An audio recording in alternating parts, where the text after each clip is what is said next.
नमस्कार बच्चों, स्वागत है आपका द पल्लवी एकेडमी में। बच्चों, मैं आज आपको इस वीडियो में हिंदी व्याकरण की बहुत ही इम्पोर्टेंट टॉपिक काव्य के ऊपर जानकारी देने वाली। चैप्टर में से ओटी टाइप प्रश्न आते ही आते हैं, तो आप मेरी इस वीडियो को बड़े ही ध्यानपूर्वक देखें और पूरा देखें। और मेरी वीडियो को देखने से पहले मेरे चैनल को सब्सक्राइब कर लें, मुझे लाइक कर लें और मेरे चैनल को ज़्यादा से ज़्यादा बच्चों तक शेयर करें। तो चलिए बच्चों, हम अपने टॉपिक के ऊपर आते हैं। आज का इम्पोर्टेंट टॉपिक है काव्य, यानी कि काव्य किसे कहते हैं। तो देखिए बच्चों, मनुष्य का एक आदत होती है कि वो अपनी भावों को, अपने विचारों को दूसरों तक पहुंचाना चाहता है और दूसरों के भावों और विचारों से स्वयं अवगत होना चाहता है। तो वो अपनी भावनाओं और विचारों का आदान प्रदान या तो लिखकर करता है या बोलकर करता है ना। तो जब हम अपनी भावनाओं को लिखकर व्यक्त करते हैं या लय रूप में व्यक्त करते हैं तो वहां पर काव्य का उदय होता है। दूसरे शब्दों में भाव प्रधान साहित्य को ही काव्य कहते हैं। ये ओटी टाइप प्रश्न भी आता है कि भाव प्रधान साहित्य को क्या कहते हैं, तो भाव प्रधान साहित्य को काव्य कहते हैं। काव्य रसयुक्त वाक्य ही काव्य है, ये कथन है आचार्य विश्वनाथ का। यह भी एक ओटी का प्रश्न है कि रसयुक्त वाक्य ही काव्य है, यह कथन किसका है, आप वहां पर बताएंगे आचार्य विश्वनाथ का। बच्चों, विद्वानों ने कहा है कि जिस काव्य को पढ़कर आनंद, रस से अर्थ यहाँ पर आनंद से है, जब मनुष्य को आनंद प्राप्त हो तो वही काव्य बन जाता है। रमणीय अर्थ के प्रतिपादक धर्म को काव्य कहते हैं, यह कथन है पंडित जगन्नाथ का। ये दोनों ही परिभाषाएं काव्य की आपकी वस्तुनिष्ठ प्रश्नों के लिए इंपॉर्टेंट है। तो काव्य के दो भेद हैं बच्चों। काव्य के कितने भेद हैं? बाह्य रूप के आधार पर दो भेद हैं, श्रव्य काव्य और दृश्य काव्य। श्रव्य यानी सुनना, जिस काव्य को हम कानों से सुन सकें पर आंखों से देख ना सकें, वह काव्य श्रव्य काव्य कहलाता है। काव्य को कानों से सुना जा सके किंतु देखा ना जा सके, वह श्रव्य काव्य, जैसे कि कहानी और उपन्यास। बच्चों सुनते हैं पर आंखों से देखते तो नहीं है, तो ये श्रव्य काव्य है। वहीं पर दृश्य काव्य, भाई देखने वाली चीज को दृश्य यानी देखना, जो दिखाई देती है वो सुनाई भी देती है ना। जहां काव्य को कानों से सुना जाए और आंखों से देखा जाए उसे हम दृश्य काव्य कहते हैं। ये अंतर परीक्षा में पूछ लिया जाता है। श्रव्य में सुना जाता है, आंखों से देखा नहीं जाता, पर दृश्य में आंखों से देखा भी जाता है और सुना भी जा सकता है। जैसे कि नाटक, आप सीरियल देखते हैं ना, तो संवाद हम सुनते भी हैं और दृश्य हमें दिखाई भी देते हैं। शैली के आधार पर काव्य के कितने भेद हैं? शैली यानी रचना, कितने तरीकों से हम काव्य को लिख सकते हैं। तो बच्चों, शैली के आधार पर काव्य के बच्चों दो भेद हैं, नंबर 1 पद्य और नंबर 2 गद्य। पद्य यानी कविता, है ना। जब हम अपनी भावनाओं को और विचारों को काव्य के माध्यम से, जिसमें छंद लय तुक का प्रयोग नियमित रूप से किया जाए, उसे हम पद्य काव्य कहते हैं। तो जब हम छंद लय तुक का प्रयोग करके किसी कविता की रचना करते हैं तो वो पद्य काव्य, जैसे कि कविता और गीत। और गद्य काव्य में क्या होता है, जहां छंद लय और तुक का प्रयोग नहीं किया जाता, वो गद्य काव्य, जैसे कि मैंने जितनी भी गद्य की विधाएं बताई, कहानी, उपन्यास, नाटक, एकांकी, निबंध, है ना, ये सभी गद्य काव्य हैं। तो बच्चों, शैली के आधार पर काव्य के दो भेद हैं, पद्य काव्य और गद्य काव्य। इन दोनों का अंतर भी पूछ लिया जाता है और ओटी में भी आ जाती है। जहां काव्य में छंद लय तुक का प्रयोग होता है उसे क्या कहते हैं, तो आप देंगे पद्य काव्य, और जहां छंद लय तुक का प्रयोग नहीं किया जाता वो होता है गद्य काव्य। तो आप यहाँ पर विशेष ध्यान दें। अच्छा बच्चों, पद्य काव्य के कितने भेद होते हैं? तो पद्य काव्य के दो भेद होते हैं, यानी कि जो कविता है उसको हम दो प्रकार से लिख सकते हैं। कैसे? प्रबंध काव्य और मुक्तक काव्य। तो पहले हम प्रबंध काव्य को समझते हैं। प्रबंध काव्य क्या है? प्रबंध, बंधा हुआ, प्रायोजित तरीके से बंधा हुआ काव्य प्रबंध काव्य कहलाता है। यानी कि ये कुछ नियमों से बंधा होता है। वो क्या है? देखिए, प्रबंध काव्य में अनेक छंद किसी एक कथा सूत्र में पिरोए रहते हैं।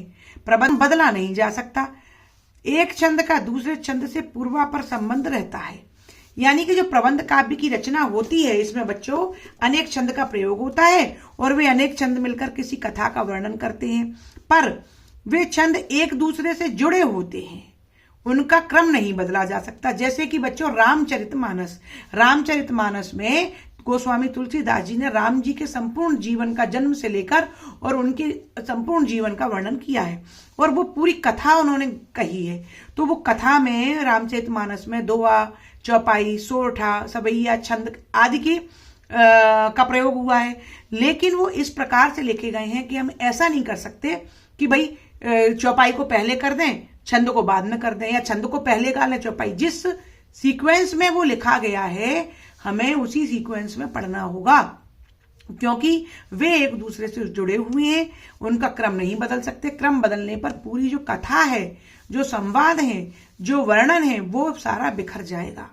तो प्रबंध काव्य विस्तृत होता है, यानी कि बड़ा होता है, और इसमें किसी व्यक्ति के जीवन की विभिन्न झांकियां रहती हैं। मतलब इसमें ज्यादातर घटनाओं का वर्णन प्रबंध काव्य में होता है। अब प्रबंध काव्य कितने प्रकार का होता है बच्चों? तो देखिए, प्रबंध काव्य कहीं कहीं दो प्रकार का बताया गया है, और कहीं 3 प्रकार का बताया गया है। यदि ऑप्शन में आ जाए प्रबंध काव्य के 3 भेद तो आप 3 पर लगाएं, और अगर 2 आ जाए, 3 ना लगा हो तो आप 2 पर लगाएं। प्रबंध काव्य के भेद हैं महाकाव्य, खंड काव्य और आख्यानक गीतियां। मैं अपनी अगली वीडियो में आपको महाकाव्य और खंड काव्य के बारे में बताऊंगी, क्योंकि ये 4 नंबर का प्रश्न आता है और बहुत इंपॉर्टेंट प्रश्न है। तो बच्चों, प्रबंध काव्य कितने भेद हैं? 2 भेद या 3 भेद, दोनों ही सही हैं। 3 भेद में महाकाव्य, खंड काव्य और आख्यानक गीतियां। पद्य काव्य का दूसरा भेद क्या था बच्चों? मुक्तक काव्य। मुक्तक काव्य किसे कहते हैं, है ना? तो मुक्तक काव्य क्या है, देखिए समझिए। मुक्तक, मुक्त यानी स्वतंत्र, मुक्तक काव्य जो स्वतंत्र, देखिए मुक्त यानी आजाद, है ना? आप शब्द से ही समझे, आजाद काव्य, मुक्त स्वतंत्र काव्य। अर्थात मुक्तक काव्य में प्रत्येक छंद पूर्ण व स्वतंत्र रहता है। देखिए, प्रबंध काव्य में क्या था? अनेक छंद एक दूसरे से संबंधित होते हैं, पर मुक्तक काव्य में प्रत्येक छंद पूर्ण व स्वतंत्र रहता है। छंदों का क्रम बदलने में असुविधा नहीं होती, यानी कि कोई छंद हम पहले गा सकते हैं, कोई छंद हम बाद में गा सकते हैं। एक छंद का दूसरे छंद से पूर्वापर संबंध नहीं होता, यानी कि प्रत्येक छंद स्वतंत्र होते हैं, उनका आपस में कोई संबंध नहीं होता। इसमें जीवन की किसी एक घटना का वर्णन होता है। और क्या होता है? मुक्तक काव्य में जीवन की किसी एक घटना, एक विचार या एक भाव का वर्णन होता है ना? और प्रत्येक छंद पूर्ण व स्वतंत्र होता है। जैसे कि बच्चों, कबीरदास जी के दोहे या रहीमदास जी के दोहे। देखिए, जैसे मैं आपको उदाहरण के लिए बताती हूँ, ये रहीमदास जी के दोहे हैं, है ना, ये पाठ में। तो जैसे रहीमन चुप हुए बैठिए, ये वाला दोहा पहले गा दें, या हम खीरा सिरते काटिए मलिए लौन लगाए, रहीमन कड़वे मुखन को चाहिए तो यही सजाए, हम ये दोहा बाद में गा दें। मतलब ऊपर वाले दोहे का नीचे वाले दोहे से कोई भी संबंध नहीं है।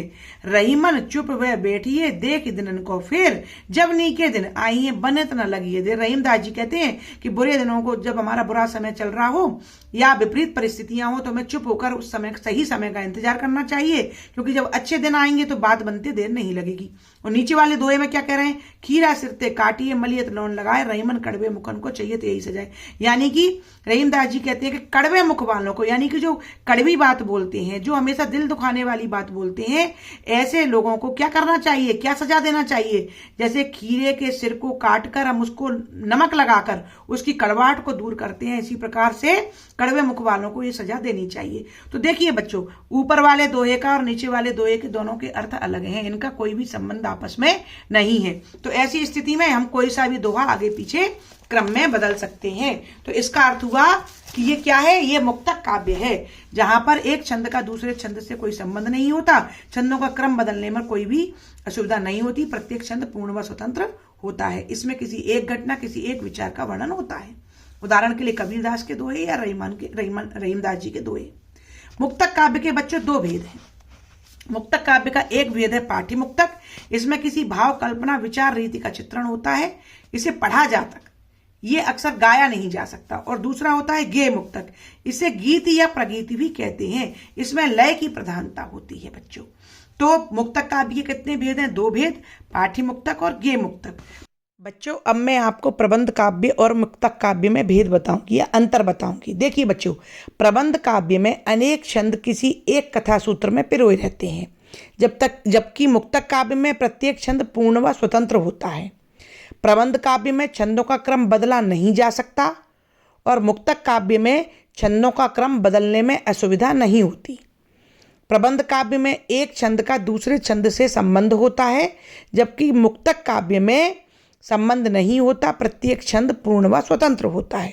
तो बच्चों, ये था इंपॉर्टेंट अंतर जो कि परीक्षा में अक्सर पूछा जा सकता है। इस टॉपिक से आपको बहुत सारे इंपॉर्टेंट क्वेश्चंस मिलने वाले हैं।